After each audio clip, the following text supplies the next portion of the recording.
Good morning and welcome to Fast Market. It's November 12th, Monday. I'm Tom White, joined on set by co-host Fast Market Kevin Hinks, and also by Scott Bauer, the CEO of Prosper Trading Academy. Good morning, guys. Happy Monday. Happy Veterans Day. Yes. The market's both the son of veterans? Yes, myself too. Yep, three of them. Beautiful. And you know what? It's not Happy Monday as far as the markets go, because we are leaking oil. As we would say over the last month, but oil's actually up today, but we'll get to that in a minute. But Kevin, your take on stocks and the momentum that we're seeing on this sell-off. Yeah, I think some interesting news in Apple overnight and some downgrades of some of their, not Apple, again, it doesn't seem like we get one of these a quarter where one of these at least a year. Apple is talking about some weakness, and then it doesn't ever seem to show up in Apple, but if you're trading Apple today, it certainly shows up in Apple. Scotty brings up a good point here. Apple down nearly 5% today, leading the FANG Plus names down, but we did get some downgrades from some of their suppliers, from SWKS, from Qorvo, Lumentum, which is their 3D technology for facial recognition. They actually had to report earnings early because one of their customers said to. And their biggest customer, 30%, 35% of their business is Apple. Right. Do you see that being the catalyst to keep us down here? Yeah, to keep us down, I don't know. The reason we're down today, yes. Now, you look at these other stocks, and then you look at the move in Apple, and Apple is coming right down to that 200-day moving average. And I just throw have that to up look on the at that. chart so we can see. I just have to look at that and say, if you ever need a reason, or if someone wants a reason to get into Apple here, take a look at that. Yeah, and you know what, Kevin, it's one of these names, and we did something post-earnings after it fell to about $200 a share. For an example trade for our client, Scott, is where we sold a put spread in there, the 190, 195, starting to get breached here a little bit as we're just below 195, but we're still above our break even. But Scott makes a good point. Us not being technical traders, right? And I'm sure Scott looks at them too. Right. And do you look at this as something to say, okay, this is a good price entry point for me, or is this just the start of more bad news in this particular space? No, what the way I use technical analysis, and when I mean that I mean charts, it doesn't make the trading decision for me. But I do look at it as entry points and areas. It's just one tool. Yep. But I don't. The difference between me and a pure technical trader, I don't use technical analysis to make my trade. To create that decision for you. I use that as one tool where I'm making a whole different, trading idea. Right, and Scott, Kevin makes a good point as far as Apple goes, is we'll look at probabilities of success. We'll look at positive time decay, implied volatility for our base decisions, but you've got to use technical analysis just the same way that Kevin and I would in that regard? 100%. And if you go back to the chart there, you look at this year, you saw breach briefly the 200-day in February, breach it briefly in May again, but then big bounces back. So, history tends to repeat itself. Is that the only thing to look at when determining, what kind of position you want to put on? No. But in the case of a stock like Apple here, it's pretty powerful.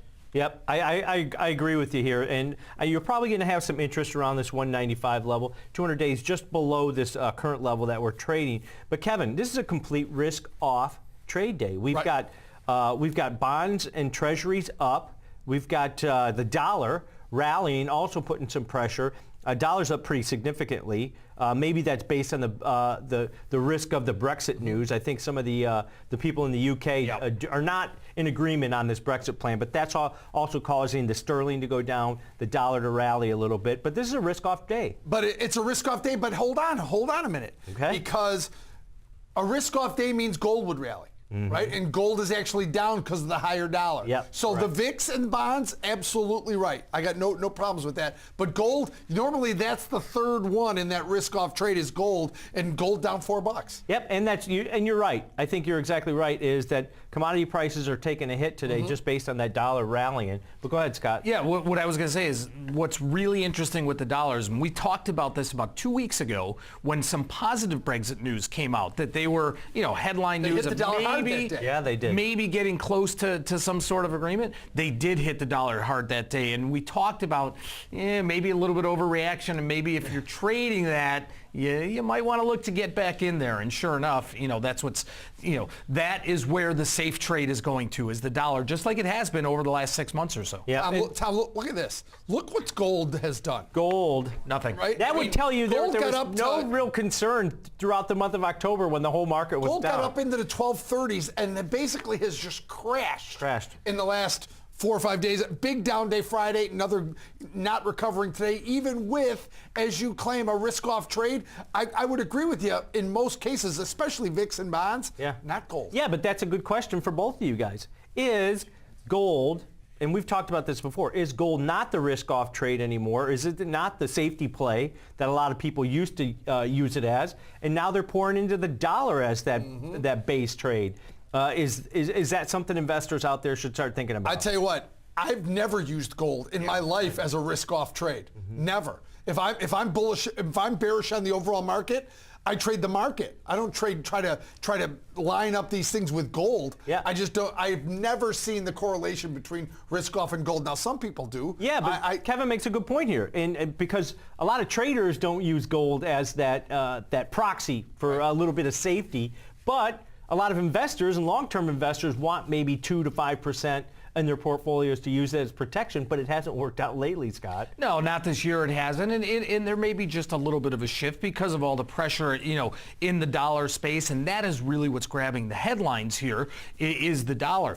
That being said, in the long run, when I say long run, 6 months from now, 18 months from now, you probably see gold come back in to some sort of a safe haven, but certainly squarely the media and the investing world has been looking at the dollar. Yep, I agree with you there. We'll have to wait and see on that. But as recessionary pressures, if that comes into play in 2019 or 2020, you might see gold starting to trade a little bit more. All I say, if you want to trade gold, I have no problem with trading gold. Trade it off the U.S. dollar. Don't trade it off anything else. I think get the dollar right, you'll get gold right most of the time. That correlation or the inverse correlation between those two products is pretty solid there. Yes, it is. But let's move on to another commodity that's actually kind of dispersed from that dollar trade, and that's oil today, Kevin. Right. We got oil up over 1%. It's off of its highs. It got above 61 and bucks. what did we talk about and joke a little bit last week on this show when oil was under such pressure?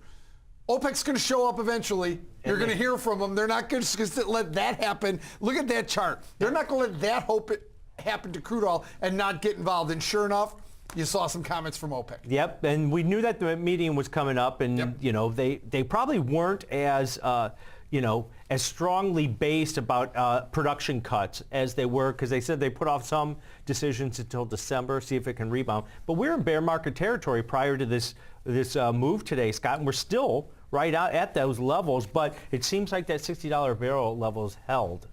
It has for now, and I personally think this is too much too quickly here, especially, again, if you look at where oil has been this entire year, there's been three pretty big sell-offs prior to this one. This is about double. It's massive. It's massive. Double of the other ones. I think it's too much too quickly. I'm not saying that oil can't breach down below 60, and 60 is just one of those round numbers that people look at, but there is some solid support here. 57, 58 area here. And again, we talk about when is the right time to enter positions. I think if you're looking for a long position in oil, this is a good time to start dipping your toes. Don't allocate everything yet. Right. Good time to start out. Guys, I want to touch on something just real quick, because you hear this term a lot, bear market territory. Yep. What down does 20. that mean? It's down 20% from a near-term high. But what does that tell people? Right? Well, I think it's more. I've never heard that in my life until just lately. It's kind of like a hot market to talk about. Correction territory is down 10% from recent highs. Bear market territory is down 20%. And what it does, Kevin, it tells you that there's a shift in the way that flows are going as far as assets into that product. That's what it's basically there for. It's a scary term, though. That people use. Like, it cannot go up now because it's in bear market territory. That's not true. We know that. No, but that's the market psychology of it. It makes you think that. It's like false positive. Exactly. I'd rather see a term like that, take hold when you see a stock or an asset class like this here be in that territory for a certain amount of time. Yeah. Not just because we hit that down 20 for a day or two or three. If it sits there for a couple months, okay, maybe that's something else to consider. Yeah, but I look at it this way. It's almost like technicals for you, Kevin. You look at it, but it's not a big deal to you. You don't base your decision. It's such a headline in every, we've heard that a lot the last 6 or 9 months. Oh, this stock here is now in bear market territory. But remember, from 2010 basically to 2017, you didn't have to say it because everything was going up. I don't know. Most products were going up. I'm not a fan of that term. Well, I didn't create it, so no, absolutely. That's why I think we dispel it. I just don't know what. Yeah. Now remember, Kevin, we do have trading help does that give? Us old timers don't like this jargon. Well, no, I hear that bear market territory, and I immediately start going, well, if I want to get long a product, now might be a better time than when it hit those recent highs. Is there a bull market territory? Yeah, 2017. That's what they call it. That's where everything was up. Yeah. Everything was up over 20%. That's what you have to look at. Now, guys, Kevin, we do have a couple oil positions on that we have to take care of one by the end of the week. If you want to bring that up in oil, we have a December. We have a short put spread in there using the December. Finally, we're getting a little bounce here. A little bounce today, but we're short to 64.62. We're still in the money on both of those products, but we do have about, what, 3 days until expiration? Yeah, today and 2 more days to go. Yep. Okay. And we're going to show people what to do with something like this. Yep. Because in this market that we're in right now, if you are a seller of put verticals, you got a lot of these. Yeah. Right? You have some of these in your portfolio, and what to do with them, because you have 2 choices. Right? Would you close it today because we finally saw a bounce? First positive day in over 10 sessions for I oil. wouldn't. No, because if more news comes out, this thing, it could rally into our. Think about it. We're almost $61 on crude. It could easily be 63 tomorrow or 62.5, and then we're in the middle of our range. Okay. I would never sell this now with 2 days to go. Yep. You're finally getting a little bit of a technical bounce in this. Yep, and that's what you would hope for on this type of position, Scott. As far as management of this, and you'd say, okay, it can go out at max. If I stay under $62, this vertical can go out max loss in 2 days. Do you look at this and say, you know what? I think it's, if you're risk averse, maybe, hey, it's going to probably stay below 62 because U.S. production's at record level is going to continue to go up. Demand is going down. So the way I look at something like this is, I don't care what my opinion is. It shouldn't really factor into whether I close this out or let it run. What I want to look at is, what is the risk remaining in this position? Yeah. And there you go. Am I comfortable with the remaining risk versus what I can make back over the next 2 days. Right. And if I'm comfortable with that, and I still, kind of believe in the rationale for the position I put in, whether my opinion over the next 2 days is good, bad, or indifferent, that's the way I'm going to look at it. What is the risk compared to what I can possibly make back over the next couple days? Yep, and I look at it this way. It's probably worth about $1.80 right now. It looks like it's straight about right around 180. So if you did close it, you could salvage maybe 20 cents, but you're not giving yourself a chance for it to rally back. Exactly. Yep. Exactly. Risk 20 cents to make 180. I at least give it another day or two. For sure. And then we also have some D's positions, or January positions on it, Kevin. We're short the 60, long the 58. Short put verticals in there, neutral to bullish stance, so that one's doing okay. But let's move along to, there's no economic data today, guys, because of Veterans Day, but we start ramping up pretty quickly starting tomorrow and into Wednesday. Kevin, what are you looking at as far as economic data that that sets you off that I have to focus on? Obviously, the big ones are CPI and retail sales. Those are the two I'm looking for. But I mean, there's after today. Today, data-wise, is a very slow day. After today, it picks up pace. Yep. You got Jerome Powell speaking tomorrow. And or Wednesday. Wednesday's Powell. Yeah, right. I'm sorry, Wednesday. Right. CPI Wednesday. Small business optimism tomorrow. Red Book tomorrow. So a lot of things. How about this? How about a first-time speaker, the new president of the San Francisco Fed, Mary Daly? Mary Daly, I saw that. She just took office October 1st. Yep. So she's speaking. We'll try to get. Is she a hawk or is she a dove? Because she's voting in the December rate hike. Yep. Oh, well, that one's about 80% probability that they're going to know. So then industrial production is the last one I'm looking at. On Friday, okay. That rounds out our week. So we've got CPI Wednesday, retail sales on Thursday. Scott, what are you taking a look at as far as economic data that is going to set the tone for you? The two biggies for me are the small business optimism and retail sales. That's near record levels, small business optimism. And retail sales, because now maybe we're really going to get a true look at the holidays coming up. Some of the retailers have been getting hammered. Right. Absolutely hammered over the last couple of weeks here, especially on the higher end. You look at a Michael Kors, you look at a Ralph Lauren. Yeah.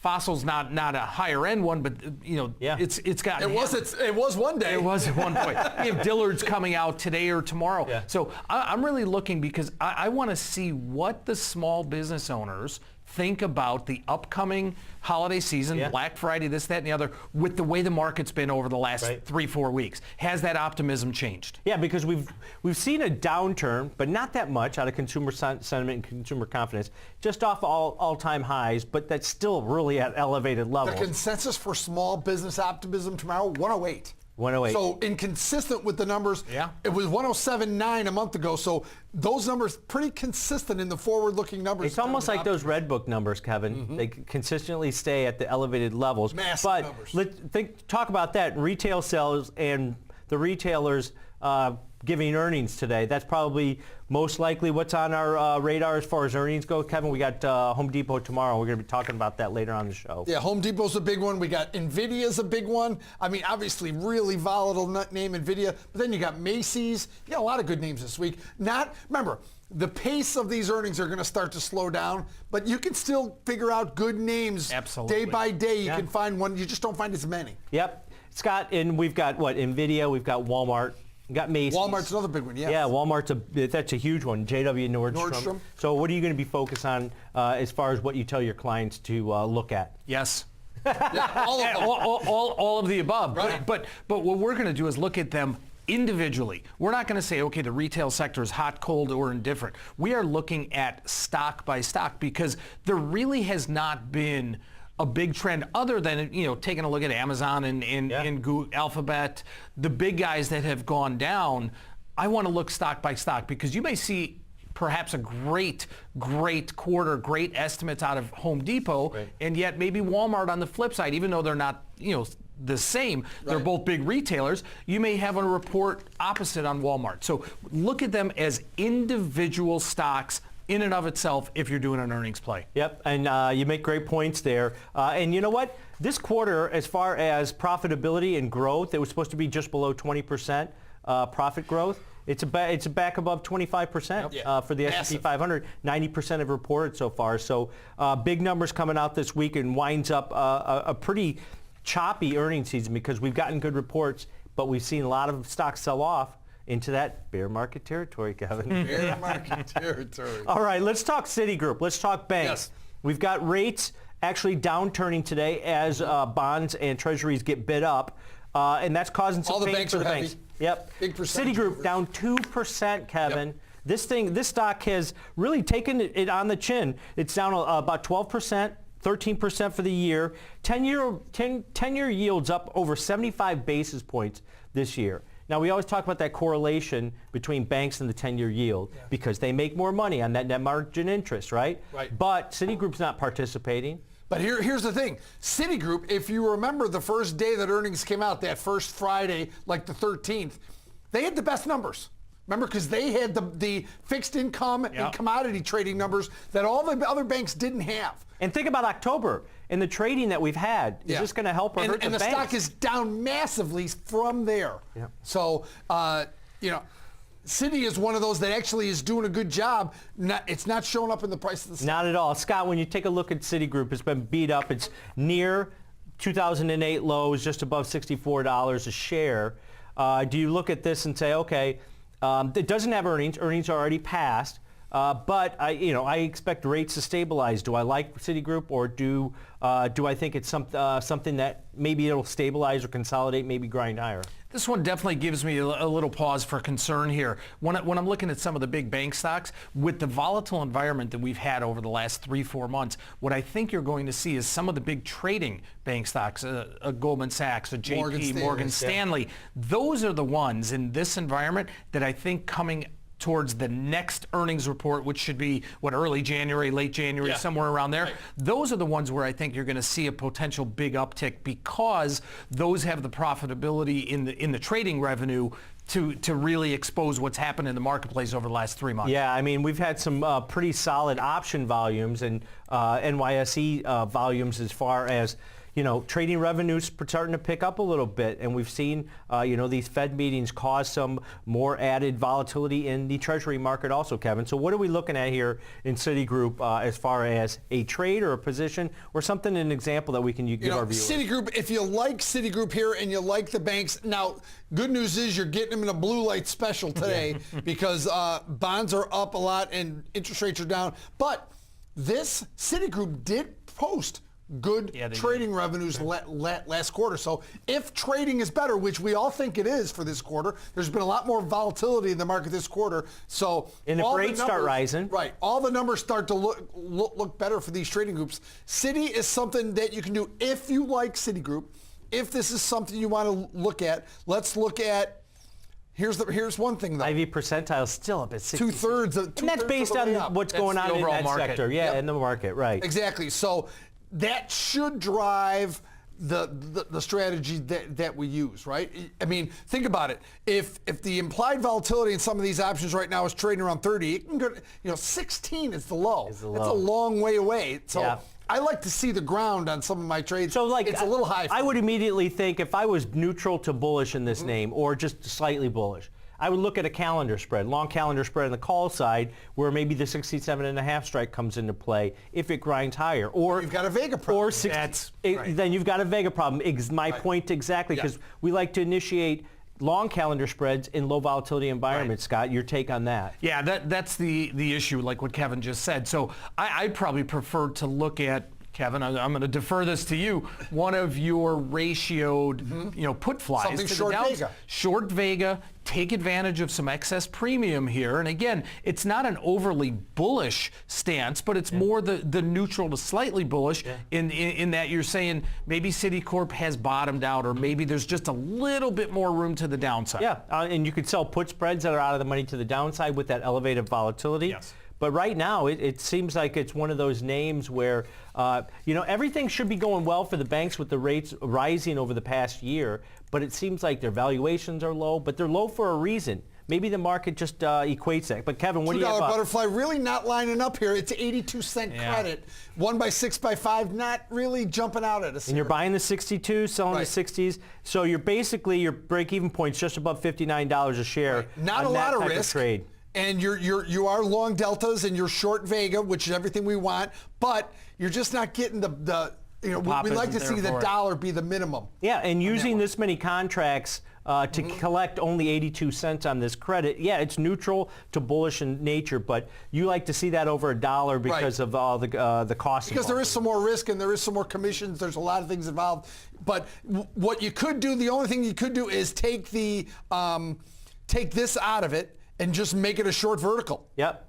Right? Just make it 5 by 5. Do something like that and sell. Remember, the 60 put here is a 78%. Yep. So you could do it by just selling the 60, 58 put vertical. But if you sell that put spread, you're only going to collect roughly about 20 cents. Yeah, that's not. It's just not. Yeah. Like I said, the premiums here are not very big. And that goes back to that old adage when we look at bank stocks is like implied volatility might be elevated at about 66% as far as the percentage rank on this for the 52-week period, but at the same time, there's still not a lot of premiums in these. Yeah. Exactly. But there's ways to play that, and it just depends on your risk tolerance and which strategy. It's around a 29-30 vol, so it's not cheap. Yeah, if it does rally, we'll see volatility come off pretty quickly in these bank names. All right, guys, that wraps it up. Scott Bauer is going to join us back at the end of the show here in our